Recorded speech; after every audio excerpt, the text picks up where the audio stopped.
राधे राधे मित्रों, आज फिर से एक बार स्वागत है आपका हमारे इस यूट्यूब चैनल पर।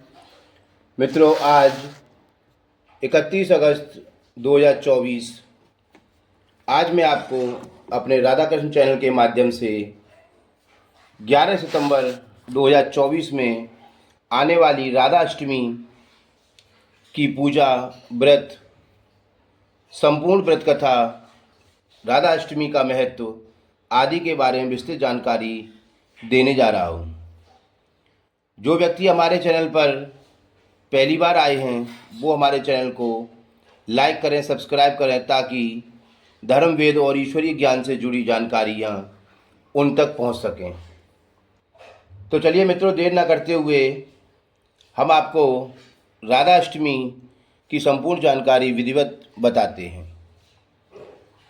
राधा अष्टमी श्री कृष्ण जन्माष्टमी के ठीक 15 दिन बाद भाद्र माह की शुक्ल पक्ष की अष्टमी तिथि को मनाई जाती है। कहा जाता है कि श्री कृष्ण जन्माष्टमी के ठीक 15 दिन बाद श्री राधा रानी का जन्म हुआ था।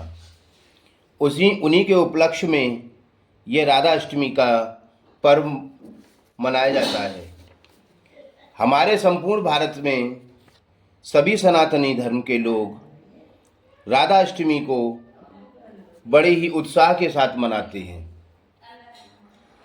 पौराणिक कथाओं की मान्यताओं के अनुसार कहा जाता है कि जो भी सनातनी व्यक्ति या साधक, विशेषकर महिलाएं, जो श्री कृष्ण जन्माष्टमी का व्रत एवं संपूर्ण विधि से श्री कृष्ण जन्माष्टमी को मनाते हैं, और यदि वे श्री कृष्ण जन्माष्टमी मनाने के उपरांत राधा अष्टमी को नहीं मनाते तो श्री कृष्ण भगवान उनकी पूजा को स्वीकार नहीं करते।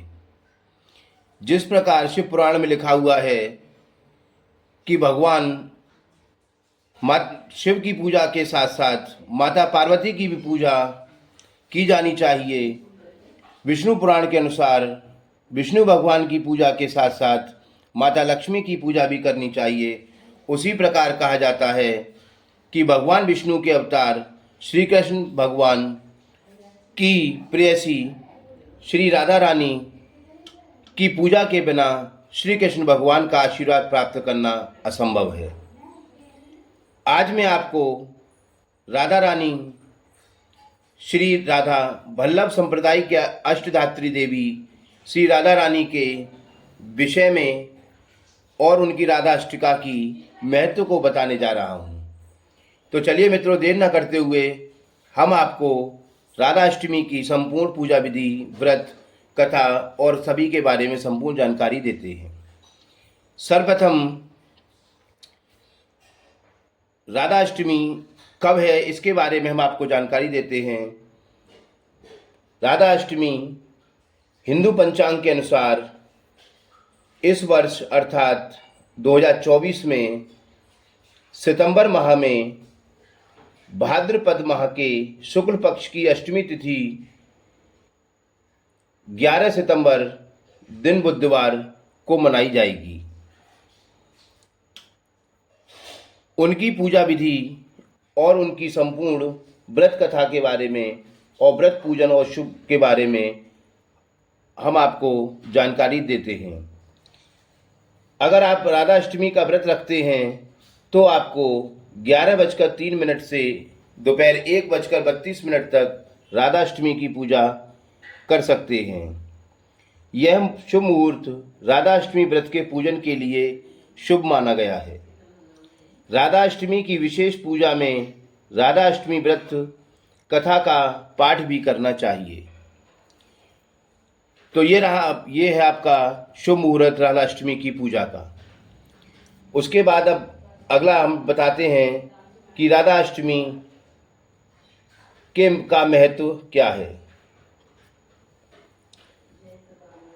राधा अष्टमी का व्रत करने से राधा जी के साथ श्री कृष्ण की कृपा भी मिलती है। पौराणिक कहानियों में राधा जी को देवी लक्ष्मी का अवतार माना जाता है। वही राधा जी को प्रेम की अवतार मानकर उन्हें प्रकृति देवी भी कहा जाता है।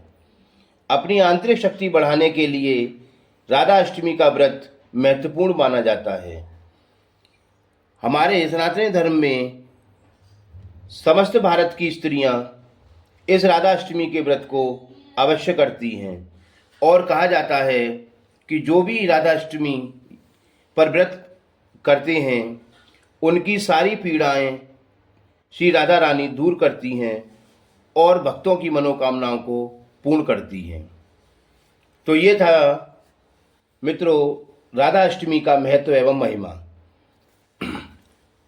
इसी क्रम में अब अगला हम बताते हैं आपको कि राधा अष्टमी की पूजा विधि। आपको किस प्रकार राधा अष्टमी पर पूजा विधि करनी चाहिए और किस प्रकार श्री राधा रानी का व्रत रखना चाहिए। सर्वप्रथम सूर्योदय से पूर्व उठकर स्नान आदि से निवृत्त होकर आप अपने घर को गंगा जल से स्वच्छ करें। उसके बाद आप साफ शुद्ध कपड़े पहने और हो सके तो लाल या पीले रंग के वस्त्र धारण करें। उसके बाद आप एक चौकी स्थापित करें और उस पर श्री राधा रानी और भगवान श्री कृष्ण की मूर्ति या चित्र स्थापित करें। उसके बाद आप भगवान गणेश की एक चित्र भी स्थापित कर सकते हैं। इनके अतिरिक्त आपके अगर कोई अपने इष्ट देवता हैं तो उनकी चित्र भी आप उस चौकी पर स्थापित कर सकते हैं। इसके लिए आपको एक चौकी पर थोड़े से अक्षत अर्थात चावल, गंगाजल, एक जटा वाला नारियल, पीले वस्त्र, पान सुपारी, रोली, चंदन, एक गाय के घी का दीपक प्रज्वलित करें, धूप दीप लगाएं और पूजा स्थान पर स्वच्छ होकर बैठ जाएं। अब पूजा विधि प्रारंभ करने से पहले जो भी साधक या जो भी स्त्रियां या जो भी महिलाएं व्रत रखना चाहती हैं वो एक संकल्प करें। हाथ में गंगाजल, चावल, पुष्प और 1 रुपये का कोई सिक्का या चांदी का सिक्का रखकर संकल्प लें। संकल्प आपको किस प्रकार लेना है वो मैं आपको बताता हूँ। आप कहें, हे विष्णु भगवान, हे माता लक्ष्मी, मैं आप दोनों के अवतार श्री कृष्ण भगवान और श्री राधा रानी के समक्ष यह संकल्प करता हूँ या करती हूँ कि मैं राधा अष्टमी के व्रत को धारण कर रही हूँ, जिसे मैं संपूर्ण विधि विधान से करूँगी। और मेरी आपकी यदि कोई मनोकामना है तो आप उस संकल्प में अपनी मनोकामना बोल सकते हैं कि आप मेरी मनोकामना पूर्ण करें और राधा रानी के व्रत को उठाएं। संकल्प होने के बाद में पानी जल को वहीं छोड़ दें। एक कलश की स्थापना करें। कलश मिट्टी का या तांबे का होना चाहिए। उस कलश में थोड़े से अक्षत डालें, थोड़े से मिश्री डालें, 5 पान के पत्ते डालें, पान के या आम के पत्ते डालें और उस जटा वाले नारियल को कलावे से बांधकर उस कलश के ऊपर रख दें। ये आपकी कलश स्थापना है। राधा रानी की पूजा विधि प्रारंभ करने से पूर्व आपको 1 बार, 2 बार या 11 बार भगवान गणेश की वंदना अवश्य करनी चाहिए। अगर आप वंदना नहीं कर सकते तो भगवान गणेश के किसी भी मंत्र का 11 बार आप उच्चारण कर सकते हैं। भगवान गणेश का मंत्र इस प्रकार है, ओम श्री गणेशाय नमः, ओम गम गणपते नमः। आप किसी भी मंत्र का 11 बार उच्चारण कर सकते हैं और उसके बाद आप अपनी पूजा विधि को प्रारंभ कर सकते हैं। पूजा विधि में सर्वप्रथम आपको एक दीपक प्रज्वलित करना है, धूप दीप जलानी है और एक हल्दी का टुकड़ा या हल्दी का टीका भगवान गणेश के चरणों में समर्पित करना है उसके बाद राधा रानी और भगवान श्री कृष्ण को आपको गंगा जल से स्नान कराना है। फिर उसके बाद पंचामृत से स्नान कराना है। उसके बाद पीले कलर के श्री राधा रानी को और भगवान कृष्ण को वस्त्र पहनाने हैं। वस्त्र पहनाने के साथ आप उनका और जो महिलाएं हैं उनकी संपूर्ण श्रृंगार करें और तत्पश्चात अपनी पूजा को प्रारंभ करें। यह करने के बाद राधा रानी के चरणों को और भगवान श्री कृष्ण के चरणों को स्पर्श करें, साथ में भगवान गणेश के चरणों को स्पर्श करें और अपने इष्ट देव की अगर मूर्ति या चित्र है तो उसको भी स्पर्श करें। स्पर्श करने के बाद आप श्री राधा रानी के मंत्रों का उच्चारण करें, भगवान श्री कृष्ण के मंत्रों का उच्चारण करें। भगवान श्री कृष्ण के और राधा रानी के जो मंत्र हैं वो इस प्रकार हैं: ओम श्री केशवाय नमः, ओम गोविंदाय नमः, ओम माधवाय नमः। और राधा रानी के श्री राधा रानी नमः, ओम लक्ष्मी स्वरूपाय नमः। इस प्रकार आप किसी भी मंत्र का 11, 21, 51 या 108 बार मंत्र का जाप कर सकते हैं। भगवान श्री कृष्ण और भगवान गणेश की भी आरती कर सकते हैं, राधा रानी की आरती भी आप कर सकते हैं। उसमें आप एक संकल्प बोलते हुए कुछ कपड़े, पूजा की कुछ सामग्री, फल, मिठाइयाँ आदि आप अपने संकल्प लेकर आप एक तरफ रख दीजिए, जिसको आप किसी भी कन्या को दान दे दीजिए, अर्थात किसी भी ब्राह्मण को दान दे दीजिए, अर्थात अगर कोई ना मिले तो आप किसी मंदिर में जाकर दान दे सकते हैं। इस पूजा विधि में राधा रानी के एक विशेष जानकारी मैं आपको देना चाहता हूँ। जो भी व्यक्ति या जो भी स्त्री या जो भी साधक इस कार्य को करता है तो विश्व की ऐसी कोई कामना नहीं बचेगी जिसकी वह पूर्ण ना हो। आप इस पूजा विधि में राधा रानी के 28 नामों को अवश्य लें। 28 नामों को यदि आप एक बार भी लेते हैं तो आपकी मनोवांछित मनोकामना अवश्य पूर्ण होगी। इस पूजा विधि में आप श्री राधा रानी का एक बार 28 नामों का स्मरण अवश्य करें।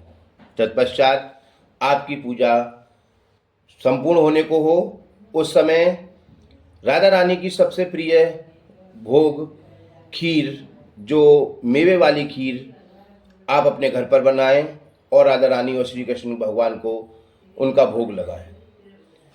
जो व्यक्ति इसमें व्रत रहते हैं वो एक समय फलाहार करके अपना व्रत पूरा करें, और जो व्रत नहीं रहते वह उस दिन अरवी, खीर, पूड़ी, पुआ, इन सब चीज़ों का भोजन अपने घर पर बनाएं जो राधा रानी को सबसे प्रिय है।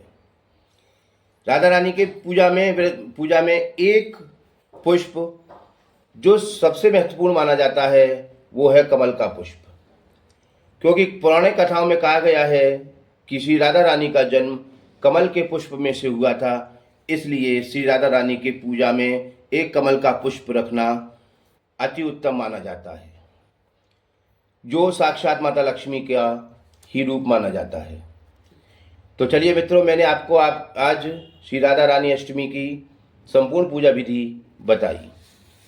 इसके अतिरिक्त आपको श्री राधा रानी को पूजा प्रार्थना करने के उपरांत आप उनकी अंत में आरती अवश्य करें, और इस प्रकार श्री राधा रानी की संपूर्ण पूजा विधि को करके आप अपने जीवन में अपनी मनोकामनाएं प्राप्त कर सकते हैं और भगवान श्री कृष्ण का आशीर्वाद प्राप्त कर सकते हैं। धन्यवाद।